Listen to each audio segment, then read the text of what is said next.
मेरा सवाल ये है बापा जान से, आजकल जो औरतें आईब्रोज बनाती हैं उनके शोर ये कहते हैं कि हम आखिरत में हम देख लेंगे और मेरा हुक्म है कि आप आईब्रोज बनाएं। मेरी रहनुमाई फरमाते हैं आप।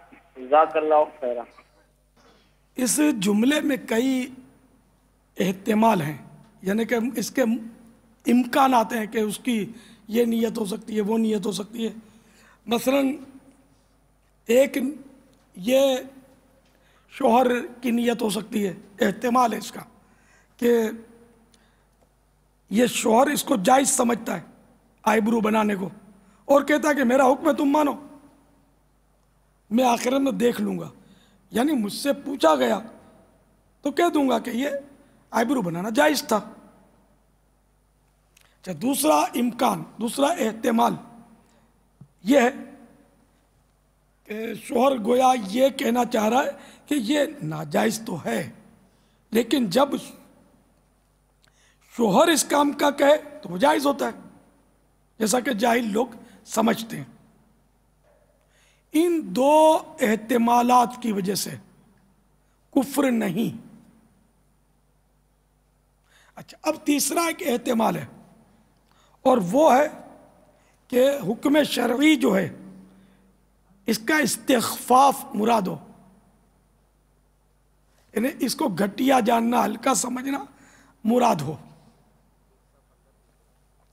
तो इस सूरत में कि ये इसके अजाब को हल्का जानता है, तो इस सूरत में ये सही कुफ्र है, खुला कुफ्र है और इससे वो ईमान से निकल जाएगा और इसका निकाह भी टूट जाएगा, इसके पिछले सारे अमाल बर्बाद हो जाएंगे।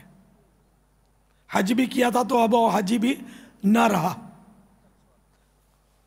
अपने इस कुफ्र से तौबा करे, कलेमा पढ़े, नए सिरे से इस्लाम में दाखिल हो।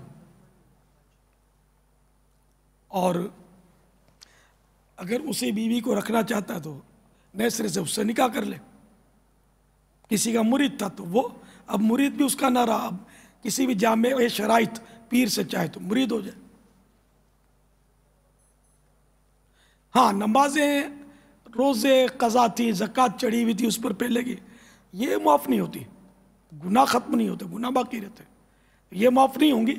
ये तो ईमान लाने के बाद जब दोबारा ईमान ले आया तो अब वो कज़ा तो उसको करनी है, ज़कातें जो चढ़ी वो देनी है। हाँ, हज अब दोबारा जब फ़र्ज होगा, ये साहिब इस्तिताअत हो जाएगा, शराइत पाए जाएंगे, तो हज नए सिरे से इसको फ़र्ज हज करना होगा। वल्लाहु तआला अअलम व रसूलुहु अअलम अज़्ज़ व जल्ल व सल्लल्लाहु तआला अलैहि व आलिहि वसल्लम। सल्लल्लाहु तआला अला मुहम्मद।